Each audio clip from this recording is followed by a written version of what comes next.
इन विकट परिस्थितियों पर सरकार का पक्ष साझा करने के लिए उपस्थित हुआ हूं। पश्चिम एशिया में चल रहे इस युद्ध को 3 सप्ताह से अधिक का समय हो चुका है।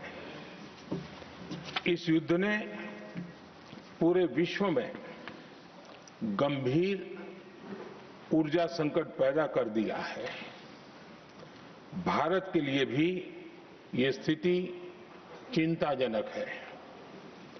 इस युद्ध से हमारे व्यापार के रास्ते प्रभावित हो रहे हैं।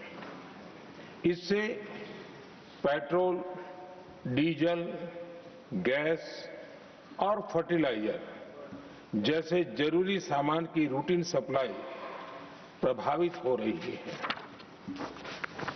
गल्फ देशों में करीब 1 करोड़ भारतीय रहते हैं, वहां काम करते हैं। उनके जीवन और आजीविका की सुरक्षा भी भारत के लिए बहुत बड़ी चिंता है। होर्मुज स्ट्रेट में दुनिया के अनेक जहाज फंसे हैं। उनमें बहुत बड़ी संख्या में भारतीय क्रू मेंबर्स हैं। ये भी भारत के लिए एक बड़ी चिंता का विषय है। ऐसी विकट परिस्थिति में आवश्यक है कि भारत की संसद के इस उच्च सदन से शांति और संवाद की एकजुट आवाज पूरे विश्व में जाए।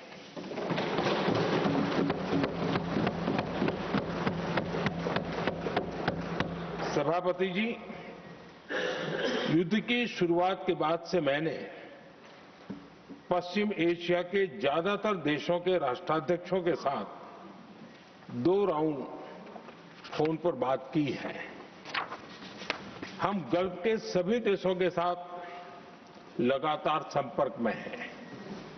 हम ईरान, इजराइल और अमेरिका के साथ भी संपर्क में हैं।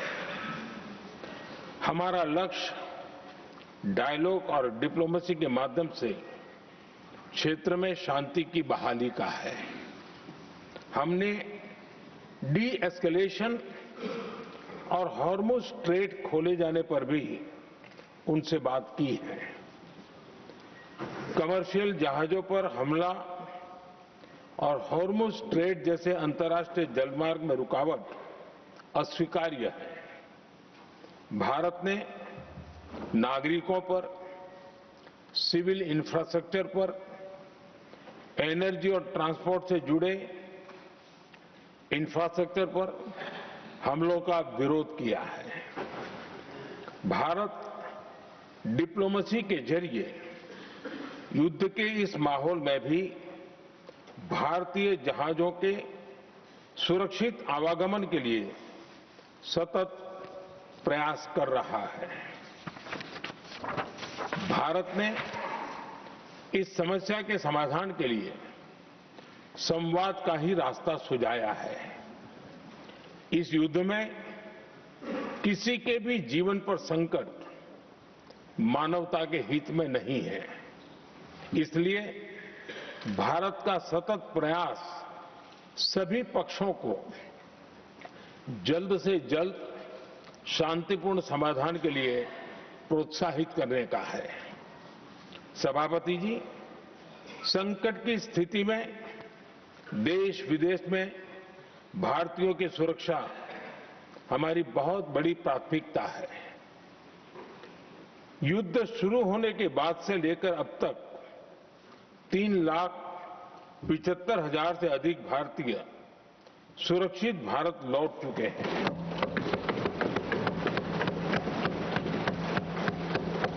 ईरान से ही अभी तक 1,000 से अधिक भारतीय सुरक्षित वापस लौटे हैं। इनमें 700 से अधिक मेडिकल की पढ़ाई करने वाले युवा हैं। हमारी सरकार संकट के इस समय में पूरी संवेदनशीलता से काम कर रही है। सभी देशों ने वहां मौजूद भारतीयों की सुरक्षा का पूरा आश्वासन दिया है।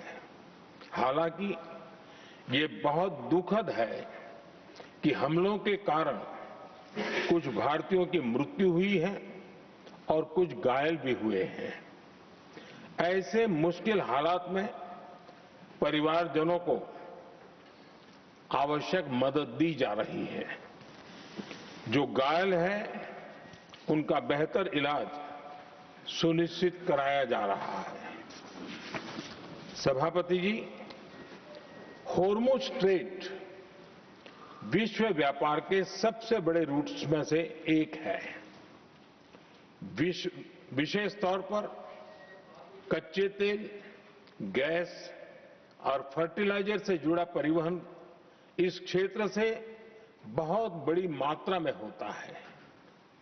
युद्ध के बाद से ही होर्मुज स्ट्रेट में जहाजों का आना जाना बहुत चुनौतीपूर्ण हो गया है। लेकिन विपरीत परिस्थितियों के बावजूद हमारी सरकार ने संवाद से, कूटनीति के माध्यम से रास्ते बनाने का प्रयास किया है। प्रयास ये है कि जहां से भी संभव हो वहां से तेल और गैस की सप्लाई भारत पहुंचे। ऐसी हर कोशिश के नतीजे भी देश देख रहा है। बीते कुछ दिनों में दुनिया के अनेक देशों से कच्चा तेल और एलपीजी से भरे जहाज भारत आए हैं।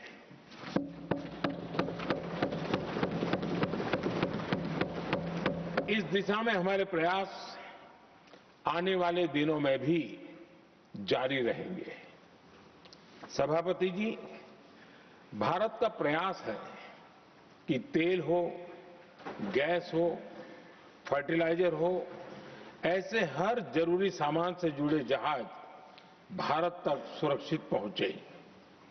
लेकिन इस युद्ध से बनी वैश्विक परिस्थितियां अगर लंबे समय तक बनी रहती है तो गंभीर दुष्परिणाम तय है। इसलिए भारत ने अपनी रेजिलियंस बढ़ाने के लिए जो भी प्रयास बीते वर्षों में किए हैं, उनको और गति दे रहा है। सभापति जी, कोई भी संकट हो, वो हमारे हौसलों और हमारे प्रयास दोनों की परीक्षा लेता है। देश ऐसे संकटों का बेहतर तरीके से सामना कर सके।